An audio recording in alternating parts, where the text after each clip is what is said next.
Relay, we're covering today's top boxing news.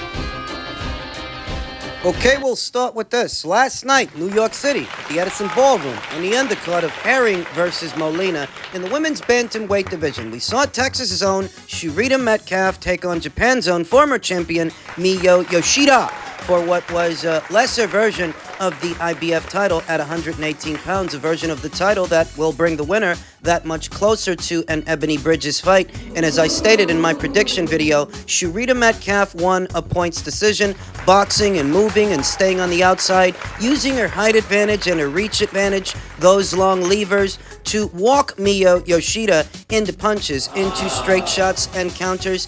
And for the most part, at least in the first half, I had Yoshida sweeping a lot of those rounds, but in the second half, towards the tail end of the match, you saw Miyo Yoshida start to land good punches, hard punches, meaningful punches, making the ring a very small place for Yoshida Metcalf, the older fighter by some years, though still the more agile fighter, the more nimble fighter, the more mobile fighter. Veteran boxing scribe Dake Jonovan summed it up precisely that the scorecards, the judges' scorecards, they were all over the place. Two of the judges had it wide in favor of Yoshida Metcalf. A little bit too wide for me. I had Yoshida just nicking it, just edging it, based on her works in the early goings of the fight, though towards the tail end of it, the pressure and the pace from Miyo Yoshida was starting to catch up to Yoshida Metcalf. Miyo Yoshida was the noticeably shorter, stumpier fighter of the two, slower on her feet, slower to the punch, but after a while,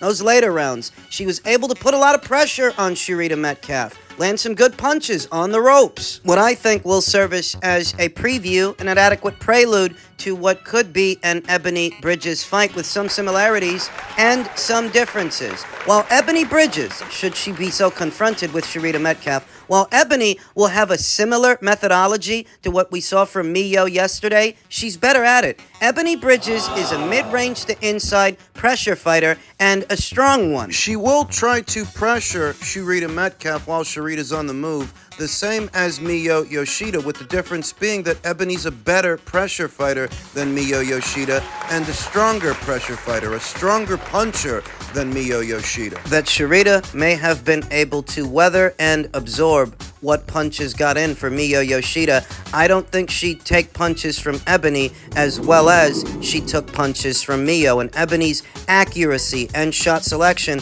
really is a lot better than what you get from Miyo Yoshida with more power. Ebony's a little tank, a little bulldozer. She's a very good pressure fighter, and Shotgun Shannon O'Connell found that out the hard way late last year. This year, she's supposed to be fighting her countrywoman, Avril Mathy, a long and limber fighter, a scrapper, though not a big puncher. And coincidentally, Yoshida Metcalf is a long and limber fighter. In some ways, a good prelude.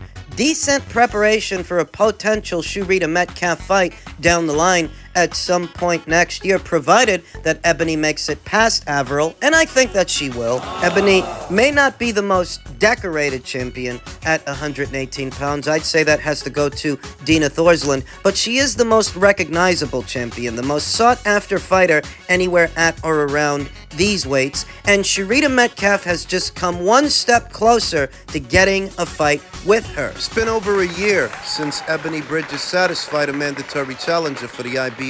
At some point next year, a fight may be ordered between Ebony and Yoshida. So long as Yoshida can stay in the winner's bracket and stay the course, she may get her crack at the apple at some point next year. Congratulations to her. In men's heavyweight news, former champion Deontay Wilder has suggested that Tyson Fury's performance versus Francis Ngannou is proof Fury cheated in their trilogy. I didn't even get to watch the fight. I had a lot of people calling me about it, especially when he got dropped. After the fight, a lot of people were figuring out what was going on. Maybe he did cheat. Maybe he did have something in his gloves. All these things are coming up now. Everybody's saying he lost. And need I remind you that when all of that Glovegate stuff was going on, right, in between the second fight and the subsequent third, right, Deontay Wilder, at least members of his team, said that Deontay Wilder would produce medical evidence. Medical reports that would prove Deontay was struck with some kind of a foreign object, something concealed in Tyson Fury's gloves. His roadie, Tay Jones, a member of his team, was the one publicly making all of these empty promises because Deontay never actually produced any medical reports. In fact, the conspiracy, the Glovegate conspiracy, seems to have only existed in either Deontay Wilder's mind or on the channels of some content creators here on YouTube who chose to monetize it in the absence of any actual substance, any actual proof that Tyson Fury cheated. And I'm not going up to bat for Tyson Fury. I can't stand Tyson Fury. But Tyson Fury doesn't have to load his gloves with shoehorns and shake weights to beat a limited one-trick pony like Deontay Wilder. And that's the gist of it, that if Deontay Wilder is still talking about this now, it's because he's still in denial.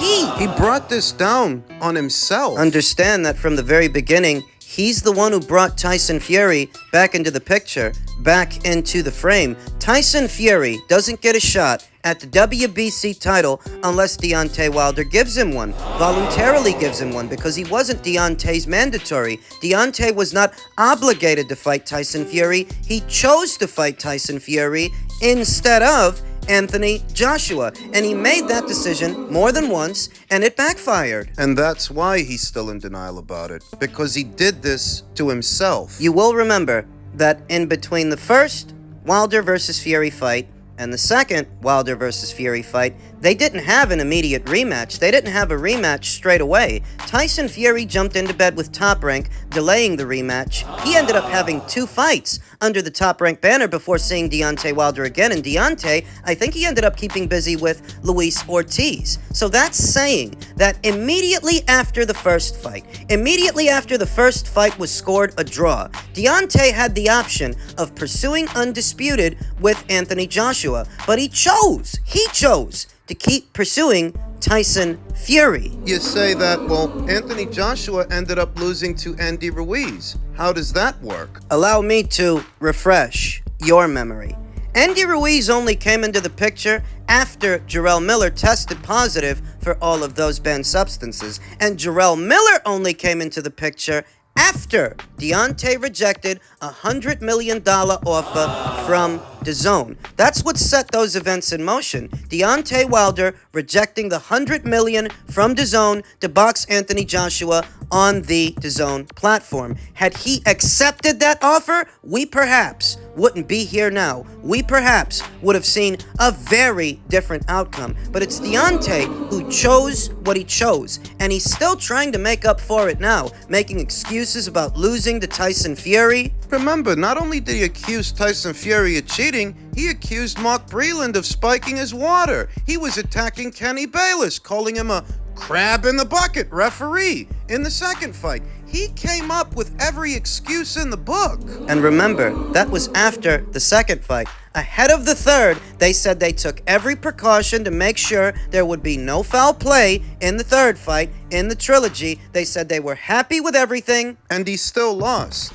If you feel that Tyson Fury was cheating in the second fight, then why did you also lose the third? Was he cheating then too? Or is it that Tyson Fury, for all his faults, all his flaws, and all his drawbacks, he beat you fair and square because you were never that good to begin with? You spent a long time hiding it and disguising it, but it took that fat bag of milk to bring it to the light, that you're not who you say you are, and neither is he. But that's another story. So now he's resorted to shifting his focus back to an Anthony Joshua fight. It's back to Anthony Joshua again. Now that his little plan blew up in his face, Deontay Wilder has said he wants to set up a face-to-face meeting with Anthony Joshua to finally make the fight. I just don't know what's up with Joshua, bro. Maybe I'm gonna have to go to England and sit down with him on some real man shit. I don't want him to feel like I have anything against him, but I know he's afraid of me. Joshua, me and you is the biggest fight in the world, bro. What are you doing? I really want to talk to that dude. Deontay must be living under a rock because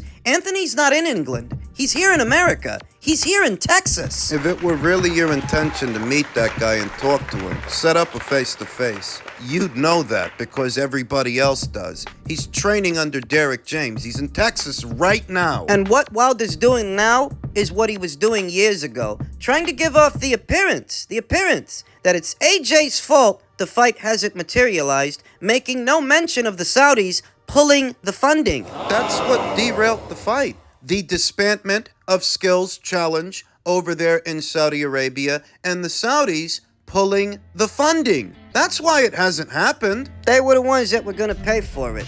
And you say to yourself, well, can't they just do it amongst themselves? It's still a big fight. It'll still do big numbers at the box office, and it could. But the issue is the deal structure. With the Saudis paying for the fight, you were going to get more money than you could find for it anywhere else on the planet. Now, with the deal structure being different, it's going to boil down to splits. It's not the same deal structure as before. You're going to have to split the pot. Whatever the size of the pot, you're going to have to split it. And therein lies a dilemma. How much of the pot does Deontay Wilder feel entitled to? Because he was just on pay-per-view late last year, and he didn't sell a goddamn thing. Anthony's been fighting. He's fought 2 times in the last calendar year. He's fought 2 times in the last 12 months. Deontay, he hasn't fought at all this year, and there's a reason for that. The reason being, nobody wants to give you the kind of numbers you're looking for, and if you were good for the numbers, you would have fought by now. It doesn't all boil down to fighting Anthony Joshua or Andy Ruiz. You can't finance so much as a tune-up fight just to stay busy, because the kind of money you're looking for, nobody's gonna give it to you.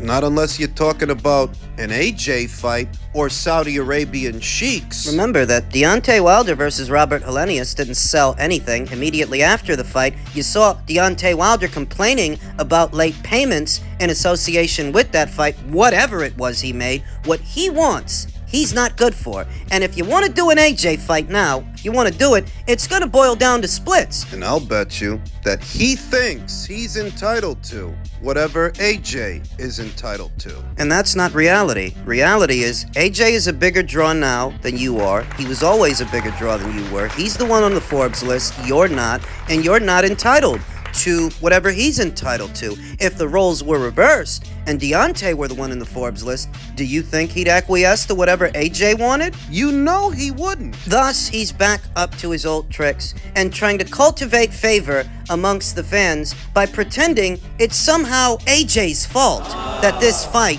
isn't happening. It's got more to do with Deontay's inflated ego than AJ. There still are some Americans who struggle with this because Deontay, in being loud and being repetitive, has convinced them that that also makes him right. Right in the eyes of people with the critical thinking skills of the common housefly. And back at square one. If Deontay Wilder is realistic, then the fight can still happen. But when has Deontay Wilder ever been realistic?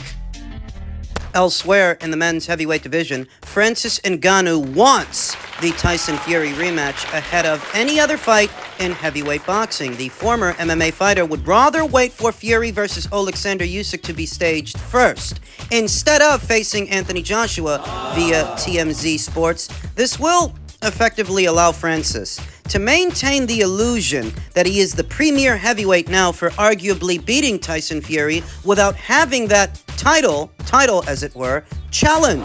Whether he's aware of it or not, I don't know that he is. But put your thinking caps on, kids. If Anthony were to go in there with him and beat him comprehensively, hell, if he were to go in there with him and stops him, well, that doesn't just burst Francis Ngannou's bubble, it also bursts Tyson Fury's. Then it's not even a question. The whole hullabaloo around Francis Ngannou doing as well as he did with Tyson Fury is that supposedly Tyson was the best one among them, the best heavyweight in heavyweight boxing today. And while I never agreed with this, I never agreed with this myself, and maybe you didn't either, some people did. Maintaining that illusion is contingent upon keeping Francis Ngannou inside of that bubble with Tyson Fury. And this rationale, it doesn't just apply to a Joshua fight. It applies to any and every fight that would put Francis in there with a formidable heavyweight. That could be Arslanbek Makhmudov. That could be Zhilei Zhang. That could be Jalalov, or just some other guy that poses a near and apparent threat to what is still a novice in Francis Ngannou. The idea that Francis is all of a sudden a major player in today's heavyweight division is contingent upon maintaining the illusion that Fury was the best one among them. If some other heavyweight goes in there and upstages Francis Ngannou and Tyson Fury, well, there goes the neighborhood. That kills the rematch, and I've the sneaking suspicion they want to do one. That behind the scenes, the wheels are already in motion to stage a second fight between Francis Ngannou and Tyson Fury. The caveat is, Fury's supposed to be fighting Usyk in February. And what if Alexander Usyk beats him? That takes the air out of the tires for a Francis Ngannou rematch. It will have lost all its meaning and all of its luster, because the marketing angle, the main point, is that Fury was supposed to be the premier heavyweight. If some other heavyweight beats him, that bursts the bubble. If Francis Ngannou ends up fighting anywhere in between now and the time that Fury and Usyk share the ring with each other, if he fights, and it's in boxing, it might be against a Derek Chisora kind of guy, a Manuel Char kind of guy that allows Francis to get some rounds in without being in jeopardy, without jeopardizing a potential Fury rematch. I don't expect to see him in there with a Bakoli, with a Zhang, with a Makhmudov, or a Jalalov. Or a Joshua. Which is a little bit crazy, because Anthony's actually a bigger draw than Tyson Fury. If you're opposite the ring, him, win or lose, you're gonna make substantially more money. It will be a much, much, much bigger fight than what you just did with Tyson Fury. What you did with Tyson Fury is reported to being a monumental flop, a financial disaster. Oh, I know that money is no object to the Saudis, but when you fritter away that much of it on an event that doesn't come close to breaking even. Wouldn't you like to make some of that money back in an event that will generate money, actually generate money, get you in the black instead of getting you in the red, the way that Tyson Fury often does? It seems he's holding out hope for a rematch, and if he does box in a boxing ring again, I anticipate he'll be very careful about who he fights. But I figured that already. If the goal for Francis is to make it to a Fury rematch, he's got to tread carefully moving forward.